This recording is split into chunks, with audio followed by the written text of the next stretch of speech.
coming very soon. So now I have to You choose have to one give for me you. an Huh? ultimate. Ultimate for Alex. What do I have? Something with dad jokes. It's the only thing I can really go with. This is like the Joker. Well, make them cringe with awful jokes so that they are slowed. No? Disabled, Nah. disarmed, Disabled. nightmare, you know, rooted. Cripple. Cripple. Cripple in some way. I cripple them with bad jokes. Yeah, I'll take Mentality cripple. There you Wow. go. I don't know. Oh, that's a draft. Oh, Best I could Jings, think we've of. been talking of bollocks, and there's a draft going on. It did only just pop up in our defense, but the draft is here, and we can play recap as it is going to be. This is such an influential draft. This draft could very well be the influence to determine who will make the semi-finals of the Boston Major. Or you should say who has the better illusions here. Luna against Alchemist and Shadow Demon. Good lord. The right side is looking stacked. Juicy. Well, we need some illusion clear heroes right now. Yep. WG's got the LC, obviously, to deal with that in a way, and Luna is a strong laning presence. Like you kind of mentioned, WG wants strong lanes. So LC kind of also puts you in that manner because you can dual lane really easily with that hero with another melee. Do you think it was worth it to give up the Shadow Demon for the LC? They intentionally left both of the heroes in the pool, so everyone gets one piece of the pie. But I mean, can we just return to the ban list for a second? Earth Spirit. Yeah. Warriors banning Earth Spirit. I mean, this was something, let's not forget that we saw huge success for the Malaysian squad with this particular hero, and now they're removing it. But I mean, if they're not going to play it, which for whatever reason they've decided, hey guys, that worked great in the first round, let's not do that again. They For don't whatever wanna do reason it. they've decided that, you don't want to give it to Jerax, right? That's super dangerous. So Almost seems like they have an idea in mind with that Still. type of ban, but I mean, in some cases, you would rather to have the Ogre as well. Ogre provides more in the early game. OG did or not. should do. Yeah, OG. We saw what Earth Spirit did. Come on. Yeah, Nah, OG fair, didn't man. even like first face the Earth Spirit in some of the games that they picked it, so not very sure about that ban. But regardless, we're already in the second phase, and OG removes the Tinker, Illusion Clearers, heroes that are very good at killing all that Disrupt, Manta style Alchemist. and it's a WG hero, of course. They really like their Tinker. Or you should say a Nana hero, Tinker and Storm. Nana hero. Yeah, Nana. It's two of his most played heroes. His Storm was pretty sweet in the qualifiers actually.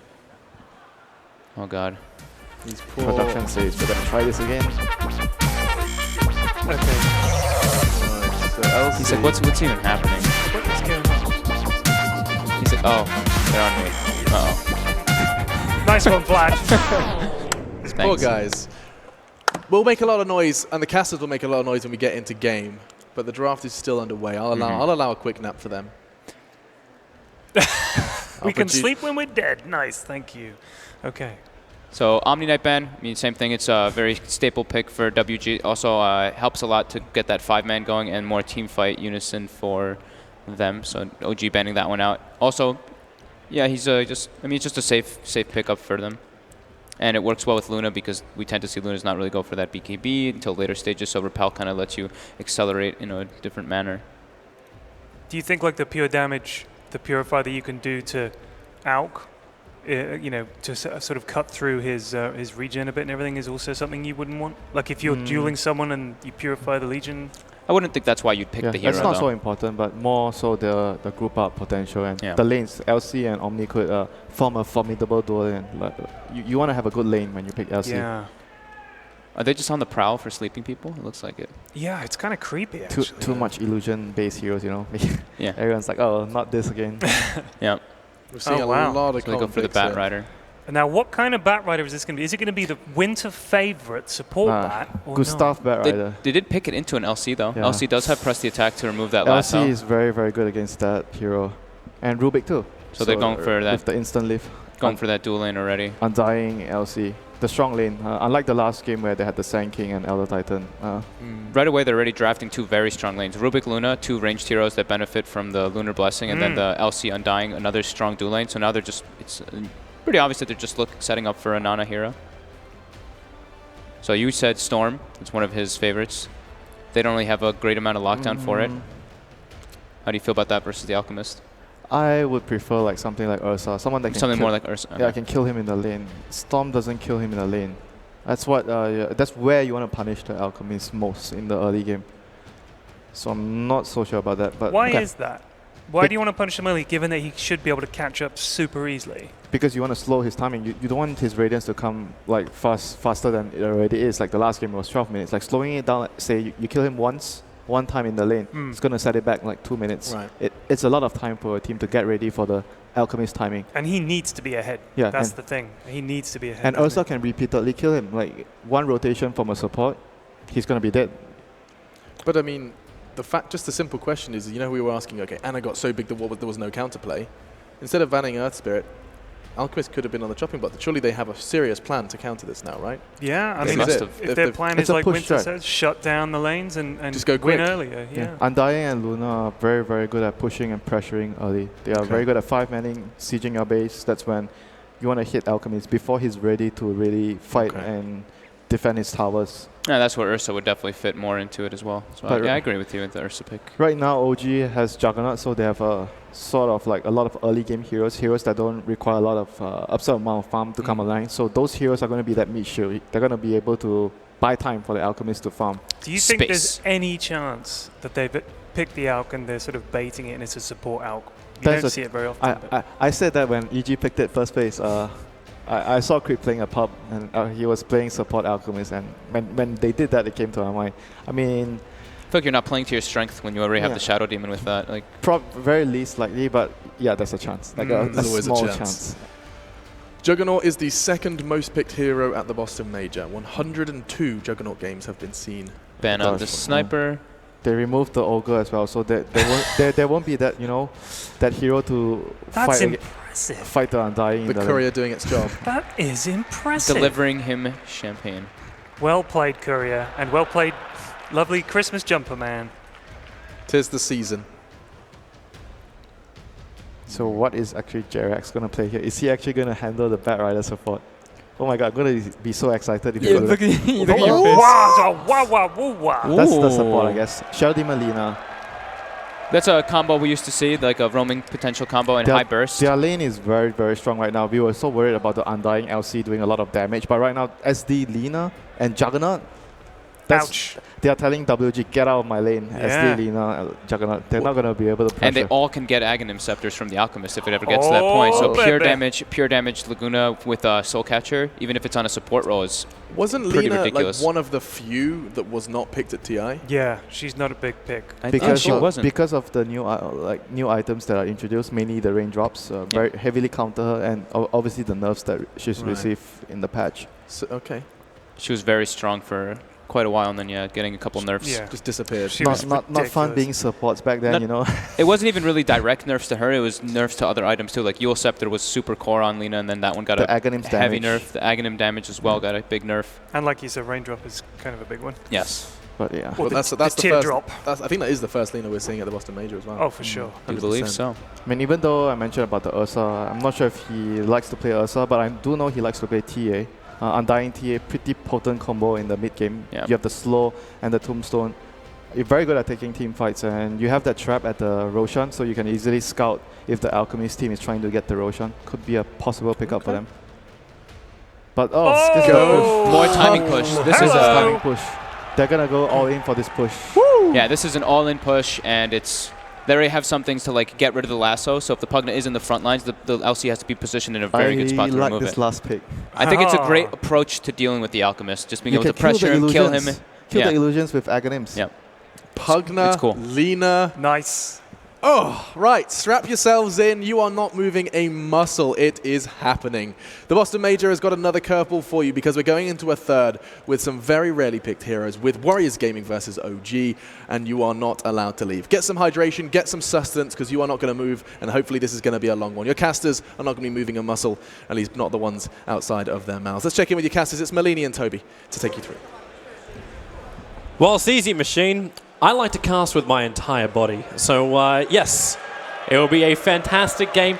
We almost got close. You thought for a moment, we thought we were going to get the WG Meepo. It wasn't quite there, but we still got an interesting draft. The Pugna coming through was the last one, and Lina gets to show herself here at the main stage. Yeah, I'm curious to see where the lane is going to fit in. SD Lesh, I think, is much more stable because you can push in case your lane doesn't go work out too well. But the Pugna is really the surprise one here. I thought they might go more late game, but with the Pugna, with the Luna, I think they can push down very, very early. All right, so talk us through the Pugna. What is the mindset here of WG? The panel was saying this is a bit of a push, kind of, it's an all-in style push. What are they looking to achieve with their draft? It's not 100% all in. You used to see Lion be picked versus like the SD Luna because Mana Drain is on a 5-second cooldown and you can just instantly kill an illusion. But what's better is Pugna's ult with Ags on a 0-second cooldown, which you can just instantly kill all illusions. We've seen the SD illusions just over and over again just wreak havoc on the lane. If you kill them, it's not worth it because they only last for so long, but if you don't kill them, they just own your supports. So that's late game. Early game, you push early on, and Lina is one of the most intensive mana users in the game. And as a support, you just don't have the luxury of buying a BKB or whatever item it may be to counter the Pugna. Looking for the fight. Undying is going to get Light Striker raid up by Jirax. He'll turn for a double decay. This is all for the Battle of the Rune. Ana picked up and thrown away, and then the denial of the bounty rune. X-Nova style pointing on the Alchemist. No instant bottle or any kind of huge amount of money for Ana this time around.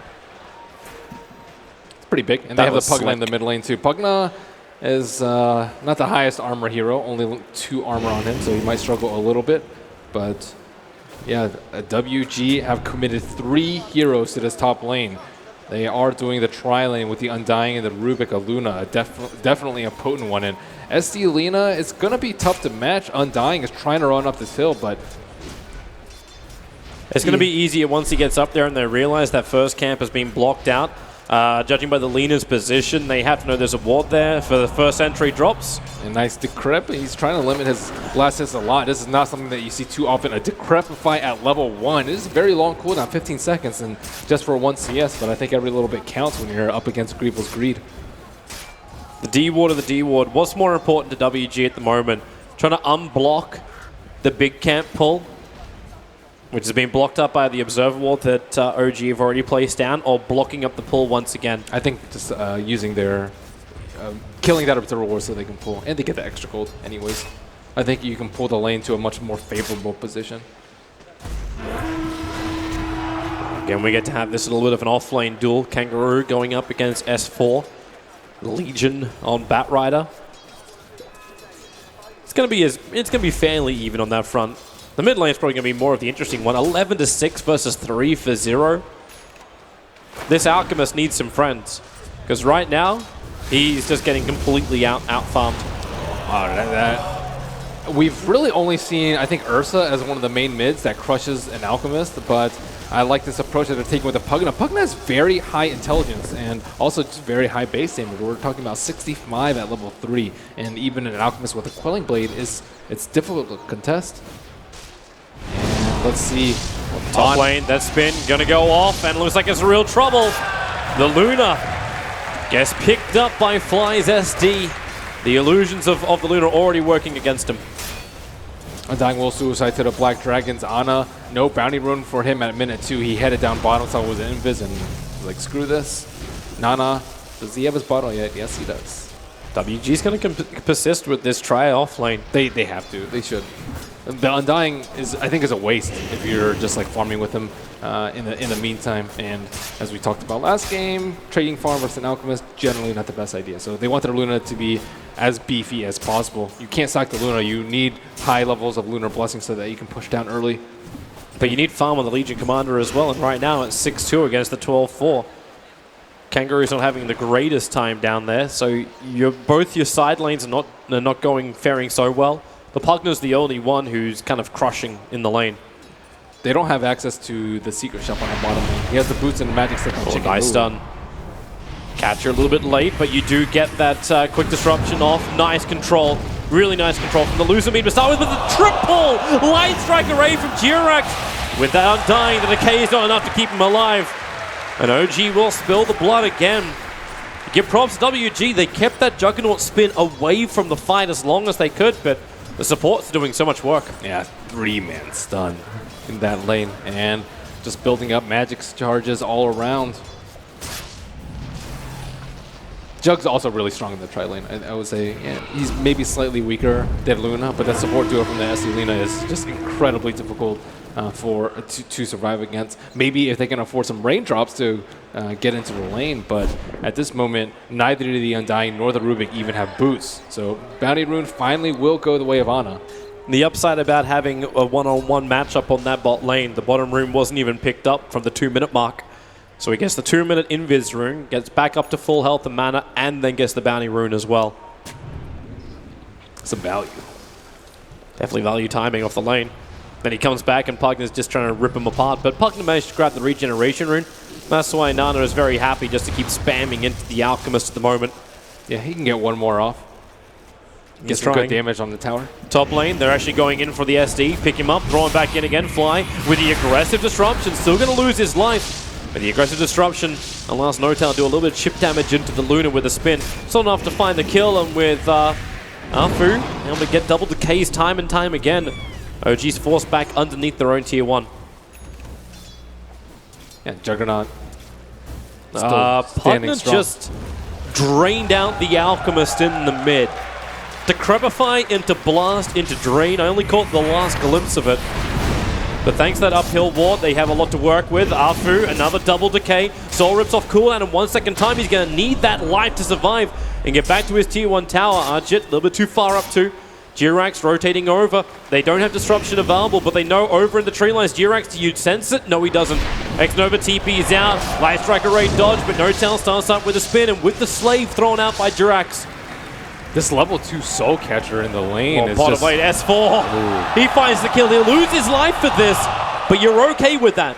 That's a lot of money going into the Batrider, not to mention it's only Batrider who gets the experience. And they're going to go again on top lane with the disruption. I don't know if that's actually flies. No, we can't. The Soul rips back up. But there's no mana left now for RFU. I'm seeing an unusual build from Batrider too. I guess it's not that unusual if you're in a one-on-one situation with the Arcane Boots.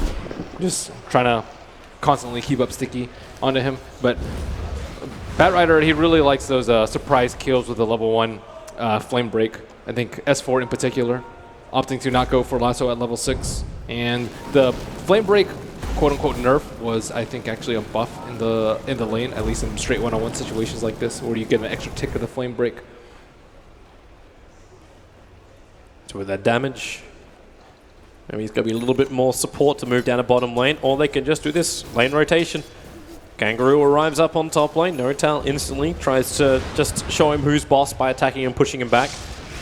And OG doing what OG normally does. They will send the Alchemist into the jungle, and this will allow Jirax to get a lot of extra farm, giving Lena burst levels. She can farm from range. 2 points up in the Dragon Slave means it's quite simple for her to hold off this mid lane and not put herself in compromising positions. Smoke up by S4 as well as Fly, moving from the bottom lane over. They have the lasso available. Fly with a 2-2 build. I don't know if Jirax is trying to bait them in, but the Radiant scan hit perfectly, so they know OG's moving. But still, they stick around, so Fly, he's running up. Fu's going to make his way over. Ana, now he also arrives. No points up in Concoction, but they start with the SD disruption into the Light Strike Array. Very quick kill over on the Undying. S4's forced to move away from the Pugna. I like that body block from the Alchemist. He can't contribute with the stun, but he just got the body block enough so that Shadow Demon could lead off with that disruption. I like that involvement from his team. Movement's good, but now this opens up space on bottom lane. So the Luna able to chip into the tier 1 tower. And looking at the early game damage that the Pugna did to the Alchemist, in the net worth chart, Pugna is number 1. That's very unusual to see. So that solo kill is definitely making a big impact. And on the 8-minute rune, Ana will get another bounty rune. Now he's number 1. And Fly is babysitting the bottom rune. I don't know if he kind of wants it into the hands of S4. No easy regeneration for S4, but what's coming on the courier? All right, so Armlet. Not much of a surprise for the Alchemist. Just shy of 9 minutes, and you've already completed the Armlet. It looks like they're headed up for a smoke right now. No scan on the side of WG. They're going to have to sense this one with their wits. You still got Notal with spin, couple of stick charges, and Omni Slash. So it's not the most simplest kill for WD to get, and that's why, yep, Run in range, can't get in there for the telekinesis, so the top lane fight doesn't work. Instead, it's down to the bottom lane where the TPs are on their way. Juggernaut just arrived down here. Luna with the Eclipse from inside the trees. Instantly pops off the SD. Undying might have to sacrifice himself. He's got Decay off cooldown in 1 second time. Can turn for a 3-man Decay. So much life lost. Duels being won. Somehow, no, he will tick out. The flame break from S4 will kill off the Undying. Great positioning from the Luna and the awareness. Running into the right side so that they could fog. And OG, they had just eyes onto the Luna right there. They didn't even want to kill the Undying. They could have easily just went for a disruption and stun combo on him. But S4 really still want to fight. They're pinging out. They know there's still some in the trees. Jirax is there now. S4 into the Firefly. Throws out the sticky napalm. So Rubik feels like he can come in with a stolen... Actually, no, just the light strike away from Jirax being off target. Jirax starts his TP. They need to attack him. They didn't see him. They can't. Jirax is out. S4's in a little bit more of a stickier situation. napalm, napalm, napalm. He's waiting. He's not leaving. He refuses to leave. A very dangerous thing to do when you're that close to your Blink Dagger. Fu trying to battle Anna for the top bounty rune, so who gets the glory of the money? And it will in fact be the Alchemist who gets an Invis rune. Aether already up on the Pugna. They can start pushing a little bit. They don't have too much sustain though. No arcane boost on their side. And mana will become an issue. That's problematic. Flame Break going to push Fu back. He just got Soul Rip and actually commits the Tombstone. Surprising, because this can be taken care of by OG, or maybe you can't. The TP in from X-Nova pulling Anna back. He has that Invis rune and they don't have detection. So they get away with murder, OG, under the Tier 1 tower of the Mid-Radiant. Thinking from WG's perspective, are they okay with how the Alchemist is progressing in his items? They kept him down for the first few minutes. Pugna got a solo kill on him, but aside from that, he's just been able to farm up the Ancients. He was briefly involved in that kill in the mid lane, and now he's still going to have his Radiance maybe, what, 14 minutes instead of 12 minutes? And how much difference is that 2 minutes going to make? What can they do? Can they push down any more T1s aside from the mid and the top? Are they going to be able to kill him again? Are they going to be able to limit the Batrider timing? Doesn't feel like Luna's got enough levels that they can force the issue. At least with a Pugna, you know, you got direct damage into the Tier 1s. This is what their strategy is revolved around, though. Pushing early with the Pugna. If you just farm with a Pugna at this point in the game, you're going to lose really, really badly. So they don't want any second to lose, but this tower is just a long trek from the Radiant base. It's just very difficult to actually gather up and group everyone up without losing too much on your sides. They're going to fortify. With the Ether Lens, Nana never has to come in range of the tower. So Notal, he knows he can't even deny the tower with the burst damage that comes from the Nether Blast. There's nothing OG can do about it. So just under 12 minutes and all Tier 1 towers were lost for OG. They still control the farming areas. So the Alchemist is still getting a lot of money. And will they get a bounty rune again? Yep. Yes. So money, money, money. And a tri-stack. Ancient stack that he's looking to take out. This should be the relic. Yeah, this should be relatively easy for him to take out. So overall, the net worth is just, what, 2,000? 1,500 in favor of OG. Going to be a little bit worse after that stack, but still nothing too bad. There's Fly. Looking for the opening. Running away under the SD. Starts his TP. Do they have vision? No, they don't. That's a Dire Observer ward. Not a WG1. So they're unable to find the kill. In fact, with the catcher and the disruption illusions, it's RG2S to run all the way home. Yeah, he blew Eclipse for that as well. Batrider's coming back in again. They're dewarding. This won't work. Nova picked up, thrown over the hillside, and Laguna Blade from Jirax committed. That is a kill secure if ever we've seen one before. Definitely worked. Rubik's just, like, I wasted so much time. I went up there, I dropped the Sentry where I didn't even get the kill, and I'm dead. He has to go back up there to deward it, and then perhaps rejoin up with his team.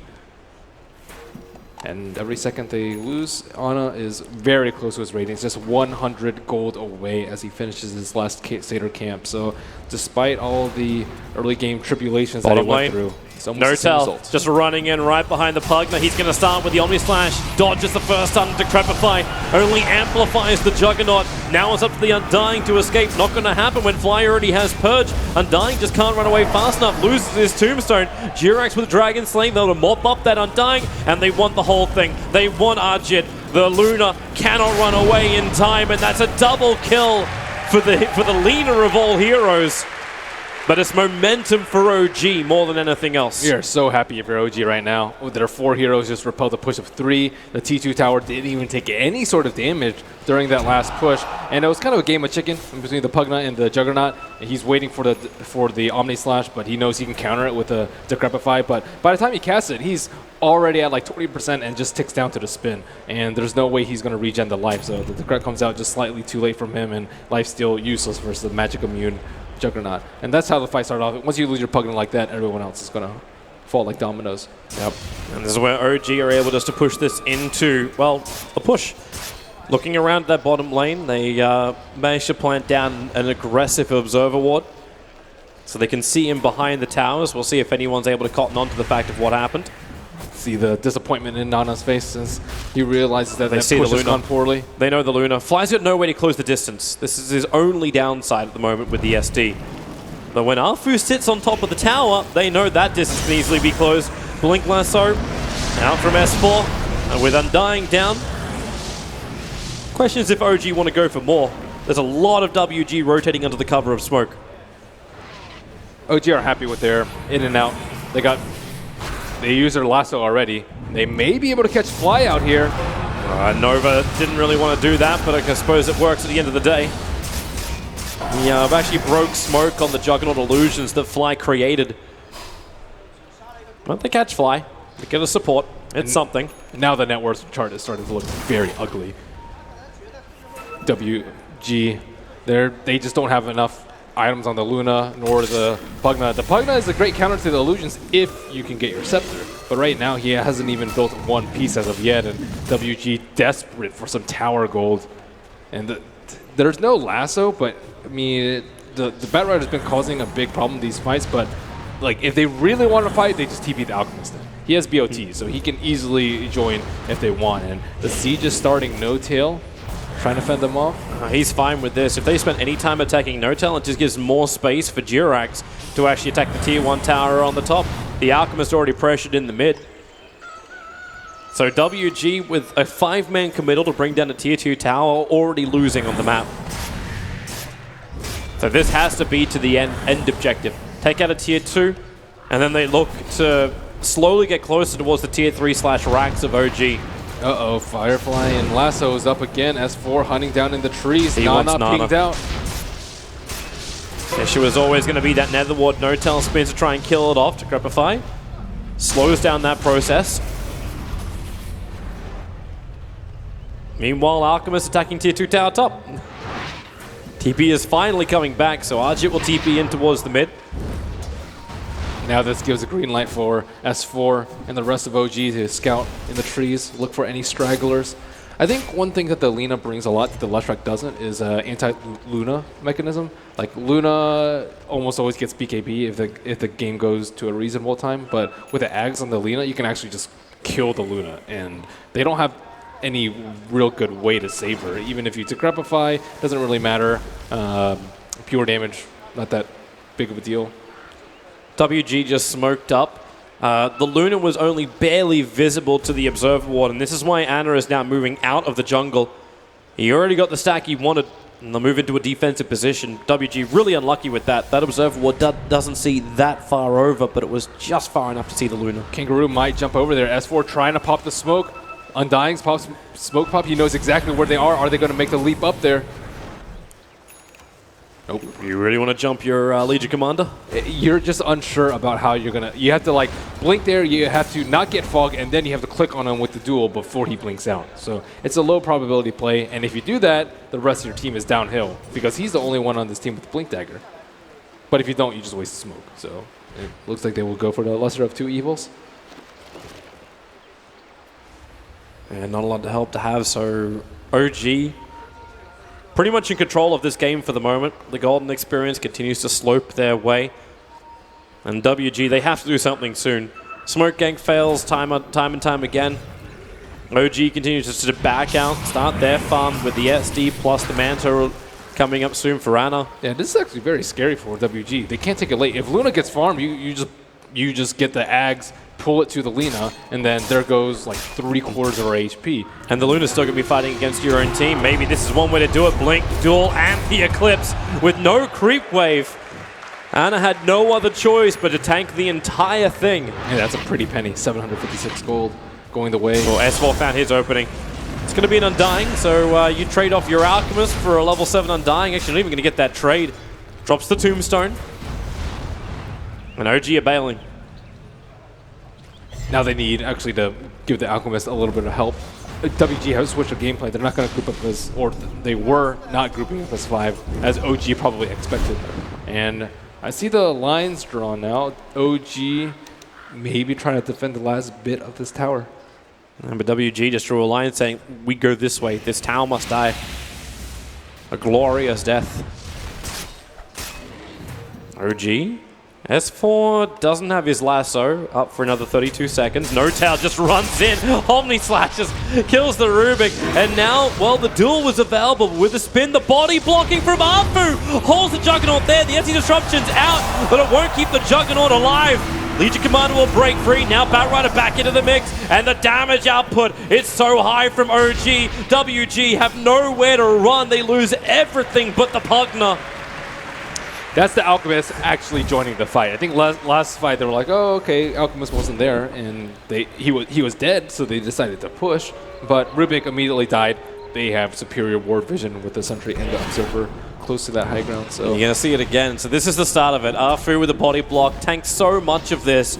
They kill off the Juggernaut. That's nice, but then Alchemist does his stuff.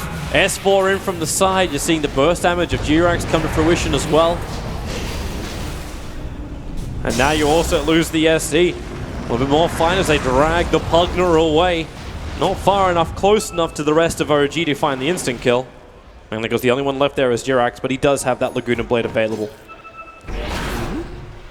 And Luna, she also doesn't have an HOD, so she can't keep up in farm with the Alchemist. They haven't been able to stack Ancients. They need her as that tower hitter. Pugna is also pretty decent, but they still need the Luna there for the right click and the damage. Right now, Luna can't even beat an Alchemist illusion. Yeah, they're kind of close to the Ags on the Pugna. 150 gold away. Nana was the sole survivor of that fight, and only one death to his name this game. That's how you make money, not dying. This would be a horrible way for WG to go out without a push draft not working for them. The jump in with the blade mail over on Kangaroo. They do find another kill. Selena is down. Kangaroo on the run out of here. Is there enough life? Afu, he doesn't actually have the Soul Rip available anymore. Tombstone gets mopped up. And Afu's on the run. Ana, copies made. It's by the Rubik who stole Disruption. This is actually a really nice thing for WG. Causing chaos with Illusion of Illusion bouncing around the mid lane. It reminds me of those PL days where like SD would make an illusion of PL and they could like infinitely spawn illusions and you would just see them run all the way to the other side of the map. This is the upside Winter was talking about with the Pugna. Now that the Aghanim Scepter is done just before the 22-minute mark, all these illusions which OG create can instantly be, well not instantly, but pretty efficiently be destroyed. Mm-hmm. That is a big benefit. However, their team fight is still a little bit worse. Is he actually solo killed? He started his TP, but it was too late. Yep, that's a solo kill. Anna's even farming the creeps around him and lets him burn to the Radiance. Oof, all that was missing was a taunt. Yeah, I mean, that kind of was a taunt. That was a taunt right there, Toopy. In-game taunt. You're not even worth my time. I'm not going to waste a bullet on you. You'll die from shrapnel. That's a sad life. That's Luna. What a way to die. So demoralizing. And now she's at 7.5k. You talked about like the lack of like a Dominator, but you can't even complete a Commander style at the moment. I think she just has to play greedy and maybe ignore her team for a little bit. You're not going to win this game with a Luna who is a third of the net worth of the Alchemist. She needs more items. Or you call the supports to stack for you. And you can use the Tombstone to do the Ancients quite easily. And Ana being so efficient, already with the Octarine now 23 minutes in. Lacking one more item before he'll start considering Aghanim Scepter upgrades. Yep, there's 4 Alchemist Illusions just walking down the mid lane, just looking anywhere for WG heroes. LC, in theory, the overwhelming odds pretty good versus it, but Alchemist almost always gets this amount of farm. So your overwhelming odds, it's like what, half his HP, and then there's another 4 illusions just like 10, 15 seconds later. Even when he hit those illusions in the mid, it took maybe a quarter. Maybe. I think it was actually just under a quarter of the life of the illusions. Yeah, that's not really a great counter at the moment. And OG looking to now take Roshan. This will be a trade-off for their tier 2 tower on the top lane, and it looks like WG is very much aware of this. There's no reason and there's no way they can contest Roshan, so get the best trade-off you can. Yeah, so what's on his next item? Usually we see one armor item, either the Shivas or the AC, or he could pull his team in Ags. I still think he is in a little bit danger of not having any armor because there are a lot of right-clickers on WG's side. But he could diversify and just let someone else do the damage. There is level 3 Pugna Ward up, so Lina may not be the best choice for that.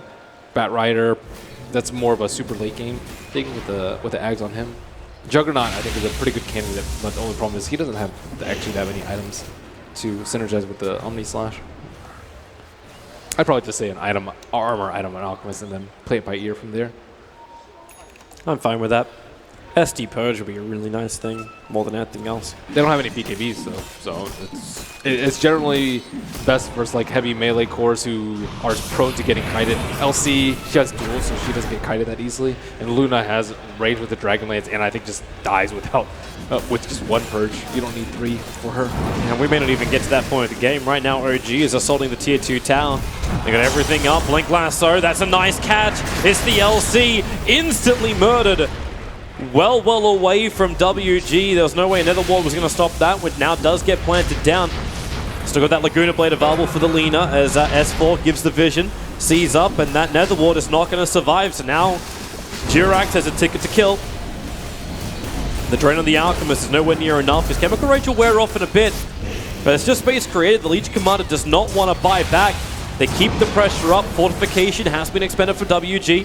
The long-range Drain, but Anna, 2 seconds, and Chemical Rage is back off cooldown again, so he can just attack into the melee racks. Yule Scepter, Jirax sets up as the Undying. The stun's available. No mana for the Laguna Blade, and Afu, oh, okay, it's still not enough. He started his regeneration. He got the Tombstone down, but lost his life to the Alchemist. Now Anna actually helping the SD's cause. Disruptions of disruptions, fighting out around the mid, but OG got the objective. They took the melee racks, and they're leaving. Look at Rubik's HP. He almost had illusions in the well.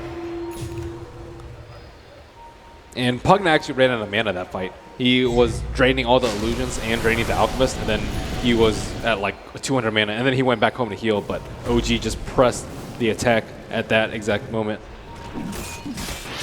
This really is the dream game for OG. Another Alchemist game where they're just so far in front. Their initiation was never really nerfed either, so S4, like the first time reveals the Blink Dagger, finds a kill, and it's just been up and better for him ever since that point with the Blink, Ether Lens, and Force Staff. I think the AC is almost completed, just needs a little bit more gold for that Hyperstone / Plate Mail. And then he is officially 6-slotted. Yeah, Armor I would consider part of the 6 slot. He wants to get rid of that. But that can come later. For now, it's still worth the Aghanims upgrades for everyone else. There's a lot of money, in fact, sitting in Jirax's bank. Wondering if he's tossing up if he gets an Aghanim Scepter of his own, obviously not really needed, or if he's just going to get this Blink Dagger. Yeah, I think both have their merits. I think one thing that he does have to worry about is the Pugna Ward.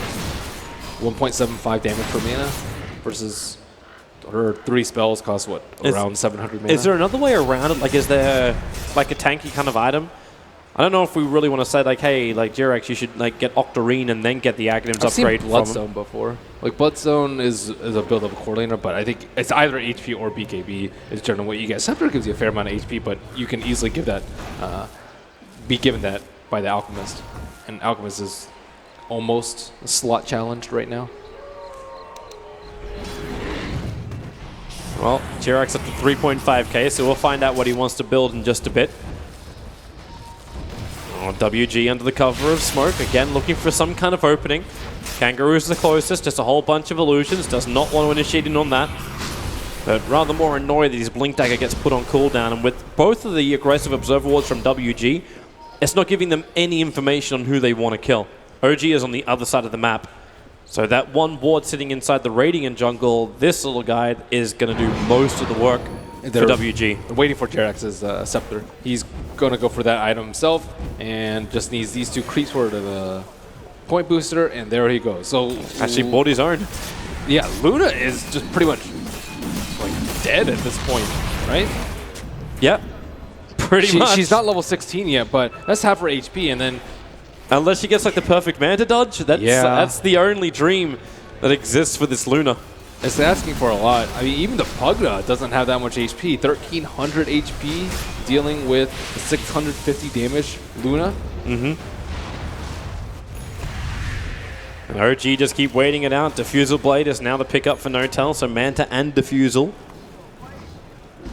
And there's the Roshan respawn, so just 1 minute out of the 1 of 3, or the 0 to 3 post H. That was confusing. But a little. Yeah.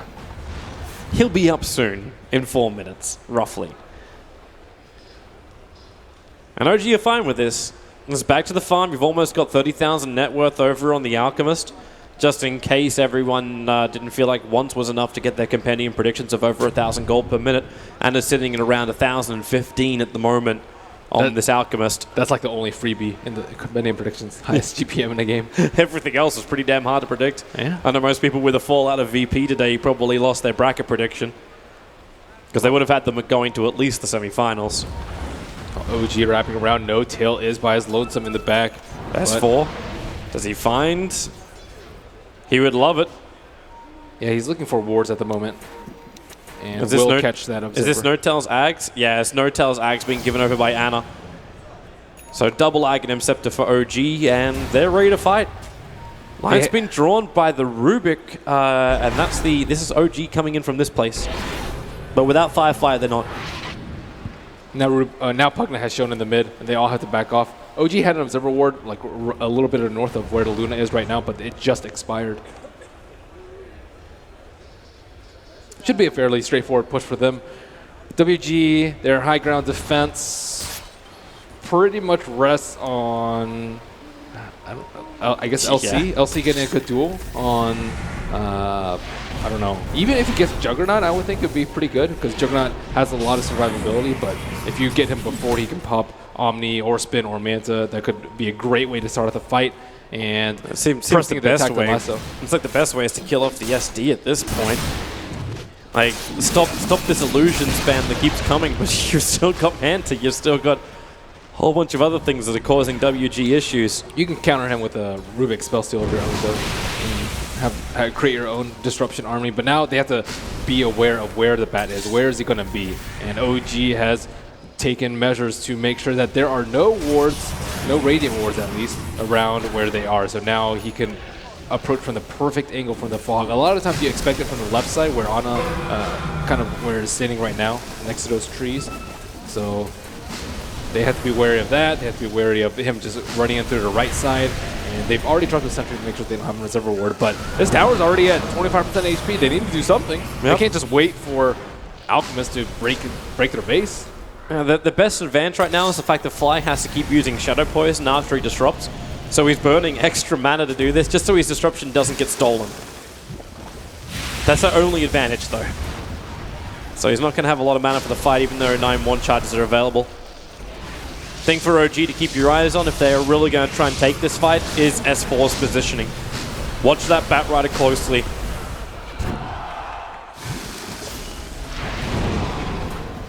Yep, battle of the... There wasn't a reserve ward up there, but Juggernaut quickly took that out. WG still just deathly afraid inside their base. Just one push away. Rightly so. Eliminated. Like, how do you even initiate? You wait for someone from OG to get in too close. Now Ana starts to stun, finds the Pugna, almost kills him straight away. But then you've got the duel with the Blade Mail up. Kangaroo can't actually do any damage. Ana's just so damn tanky. WG, they're losing too many people. The mass buybacks are on their way. And WG throwing everything they've got to try and stay in the Boston Major. OG, they look strong, they look tough, they look big. And Alchemist looks like he doesn't give two hoots. Back into the Chemical Rage, back to objective-based gaming. to bring down the ranks. X-Nova, there's a concoction start, but who do they want? They want Nana. If they can get it, no tail! Almost takes him. 2 hits from him, plus the leader Dragon Slave. And that's what finds the kill. Another buyback now expended. That is 4 in total. Only the Undying hasn't used one. And that's because he doesn't have the money.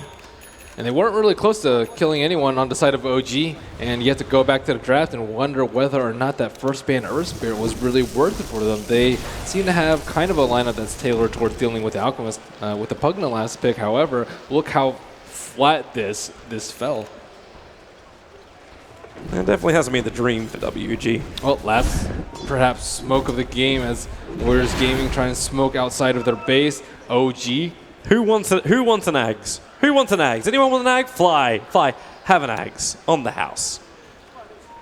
3 in counting? 2, or I guess 2 from him in counting. 2 from him, 1 on Lena, who bought it herself. WG. This has to work. There is no other chances. This is the last roll of the dice. They've slipped all the way around to find absolutely no one. And if they do come down now, their smoke's going to wear off, and the Dire Observer Ward on the hill for OG will see everything. And yep, they're actually bailing out. They leave an Observer Ward behind and a 5 TP home. So OG will dodge a bullet, or WG will dodge a bullet. OG just need to stay together at this point. Their 5-man with Ana up in front is just incredibly difficult to pierce. Yeah, and they're going to get Roshan anyway. WG bailed out. Obviously, OG have no idea about this, so they're still being very tentative around the pit.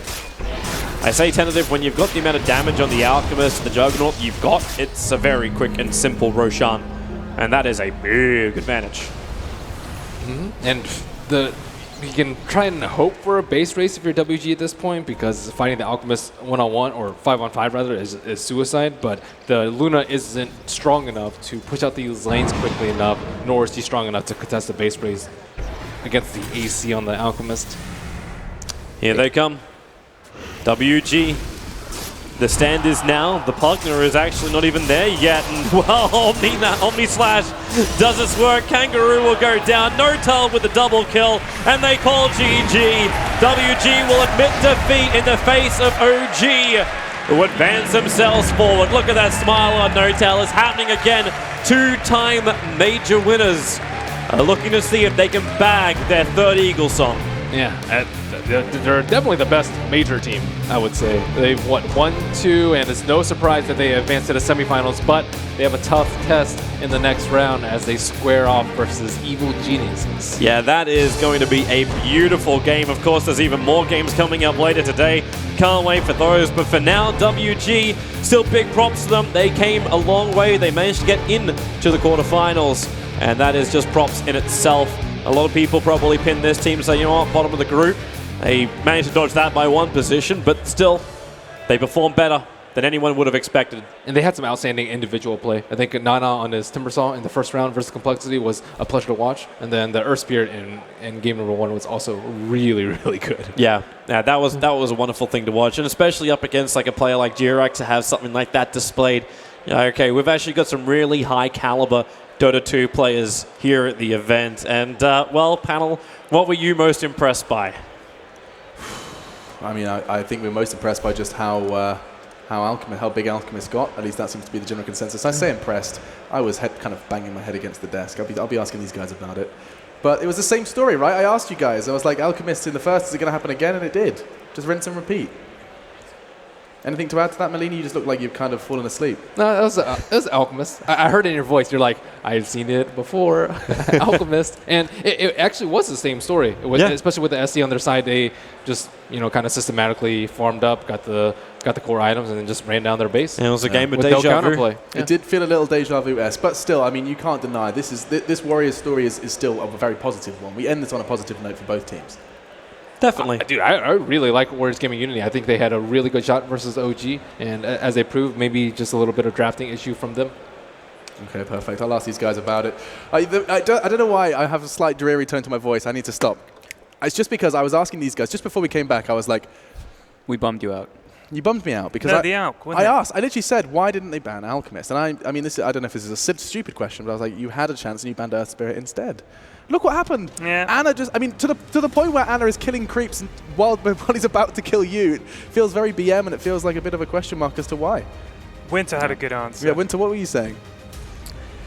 Well, we've seen this time and time again, you know, in a lot of events, that teams, they are not afraid to fight a certain hero, like a strong hero in that in that tournament, and I think that's what you need, you know, to be a championship team. You need to be able to deal with the strong heroes instead of banning it out all the time.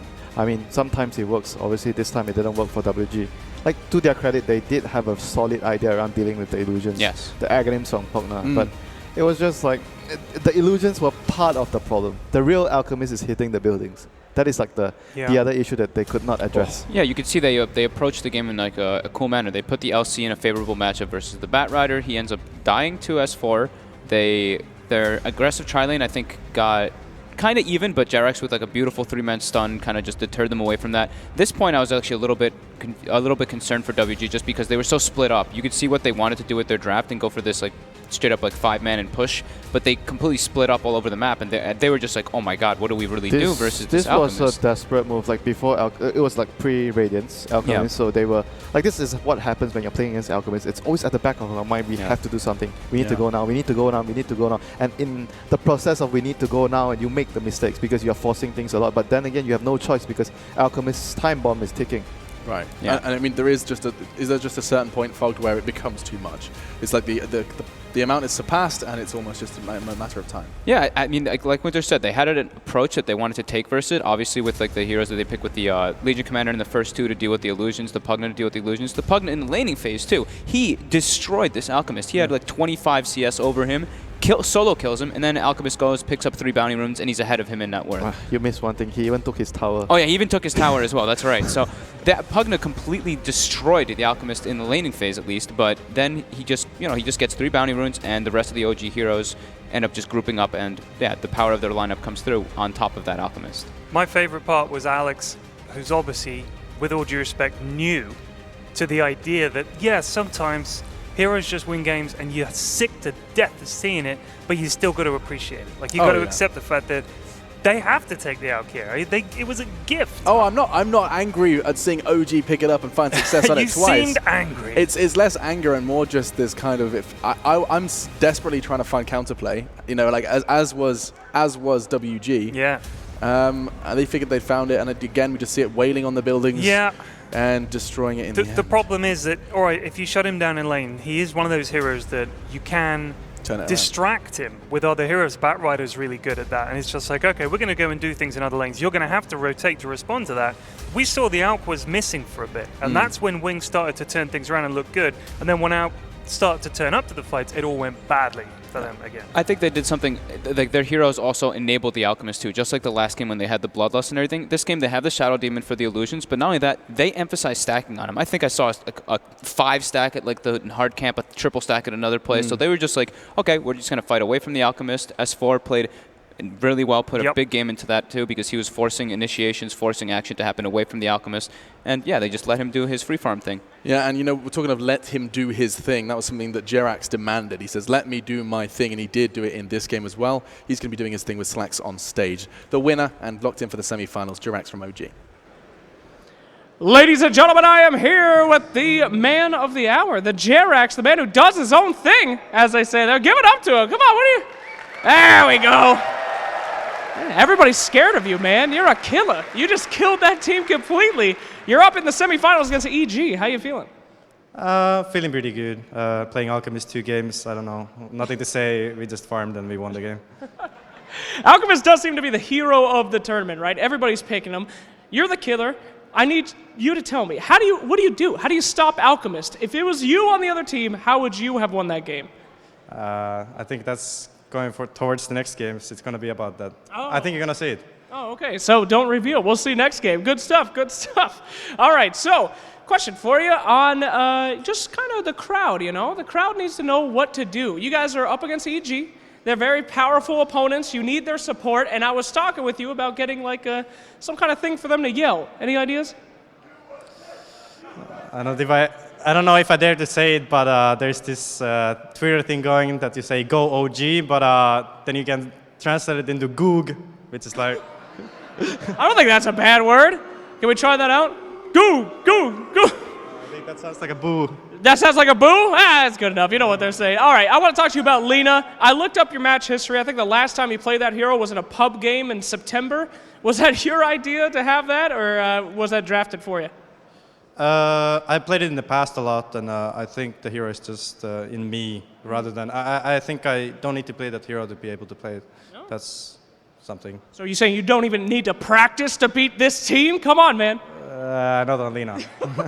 All right, sounds good. Humble and ready to kill on your next game. Thanks a lot, Jerax, and we'll be seeing him very soon against EG. Goog! Goog! Oog. Yeah, I mean, it does sound like awfully similar to a boo. It does. Goog. You got moo, you got goog, Yeah. you got moon. It's all very ooh based. Yeah. But I mean, they're spamming EG. They could easily change it, take it for an O. Egg. They could alternate EG, Egg. OG, EG, Yeah. and then you could, 50-50 in the crowd. I But like didn't that. you say something about the teams with 2 syllables? I did. So here's the key to progression Oh, in the tournament. serious analysis All coming right, in. Wings, direct invite, knocked out. Yeah. Newbie, direct invite, knocked out. eHome, direct invite, knocked out. MVP Phoenix, direct invite, knocked out. LGD replaced, execration, But invite knocked spot. out. DC, EG, OG. If you have a 2-letter name, you're doing great. Oh my God, you're right. Yeah, from the direct invites. Yeah, and Qualify, you got to qualify. That's the Wow. other way in. Qualify. Yeah, but then in the qualifiers, didn't we have? We've got MP. VP from the qualifier, NP from the qualifier. Yeah. Well, Damn- VP went out. Yeah, but they were present in the quarters. WG went out. But MP, I'm saying MP, and with a shout, because, NP, DC, it could be one of those two. They fulfill the criteria. It really could. Well, it's time for the scoreboard, which is where we get to just stare at some mad GPM. I'm assuming that's going to be coming out, Yeah. as well as other things. Didn't quite work out for Warriors in the end, but they took it 2-3 and managed to keep things relatively close.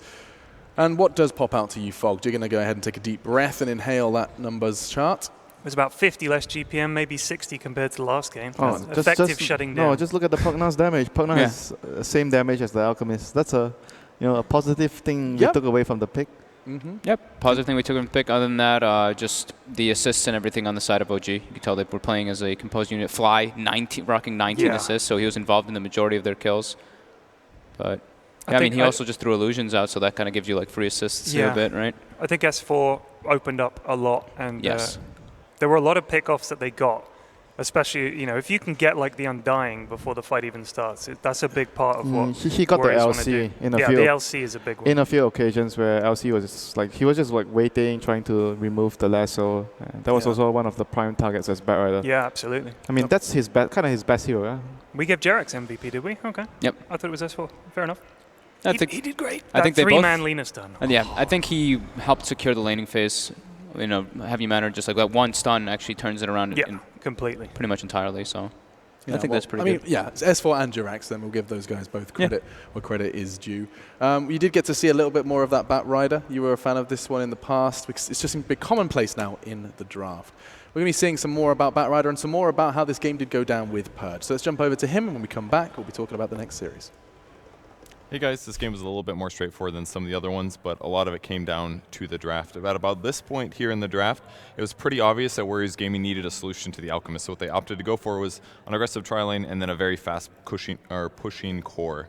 So the first kill ended up happening from a disruption, a light strike array, and then a spin. That's not good at all for an aggro tri-lane. The second skirmish later on led from an observer ward. They knew he was in the trees, stunned on him, a couple right clicks, and ultimately he goes down. When you pick an Undying, it's very important that you either pressure lanes heavily to give your allies more space, or that you win your lanes, ideally getting a bunch of kills. But due to things like Jerax landing every single one of his spells on 3 heroes every time he cast them, it was just pretty much straightforward lane victory after that. They did some nice things with things like sentry wards maybe to try to control the pull, but as a whole, Warriors Gaming didn't get a lot of traction there. Notail later on using a Quelling Blade to swing behind the Pugna. At this point, Pugna had split pushed the safe lane, but the issue with Pugna is that to stop Omni Slash, you have to be decrepified, but if the Jug instead decides to spin, then you take bonus damage from decrepifying yourself. So almost every single time that you have a Pugna versus Juggernaut matchup, it's very difficult to correctly predict what he's going to do and stop that damage. And ultimately, that was really found in this fight here. Jug starting the fight off with a great Omni Slash on a Rubik. At this point, No-Tail in a lot of trouble because it looked like Kangaroo was going to be able to get the duel off. A small mistake here from the Shadow Demon as well. He ideally wants to disrupt the Legion Commander to make sure that he can't get the duel off, but as soon as the duel goes off, they kind of double up the spells, and because of this, Jug takes a ton of damage. And this is one of the really cool things about Warriors Gaming's draft, that they can amp damage with Pugna, they can amp damage with the Undying ulti, and they almost all do magic damage. So right off the bat, they blow up the Juggernaut, but at that point Anna respawns. The big teamfight ultimate cooldowns weren't even up anyways for heroes like Luna as well as Tombstone on Undying, and this was kind of one of their last-ditch efforts to try to get some advantage out of that one big outkill. It just wasn't enough. Just wasn't enough. Thank you very much. That was Purge, and that was Warriors Gaming eliminated from the Boston Major. OG versus EG is locked in for our semi-final tomorrow. Thanks to this series, there's certainly a lot to look forward to there, and more today. These are just halfway through, and we've got so much more to set our sights on. You were talking about DCNP, talking about those magical 2 letters. That is up next, Ted, and was that one of the games you had highlighted coming into today? One of the ones to watch? Definitely. I mean, these are 2 teams that know each other. We saw with EG and Complexity, this is a problem, tends to be for the team that you might consider favored. I know DC, second place in TI, you would think going into this that they would be favored. MP have looked a little shaky at times, excellent at other times. So the current favor is 52-48, I think, in favor of DC according to the internet. But MP and DC know each other well, and MP know how to beat them. And even talking to DC, a couple of them down there, they're like, this is probably going to be one of the hardest matchups for us in this tournament, just because they know each other so well, and it's the battle of the region. Well, I mean, it's 2 very contrasting stories. We have WG, who we're saying people don't know anything about, and now DCNP, where it's going to be we know every intricacy of your game. Oh, man. Okay, well, I mean, we're talking about the OG story. We talked about it before, trying to find that third of the major circuit. In fact, we're going to be talking a little bit about the major circuit as we do take this break. So you stop. You're leaving the room. Sit back down, because we've got something very special coming up into this break, looking ahead in the major circuit. Let's take a quick look, and when we come back, we're going to see DC versus NP.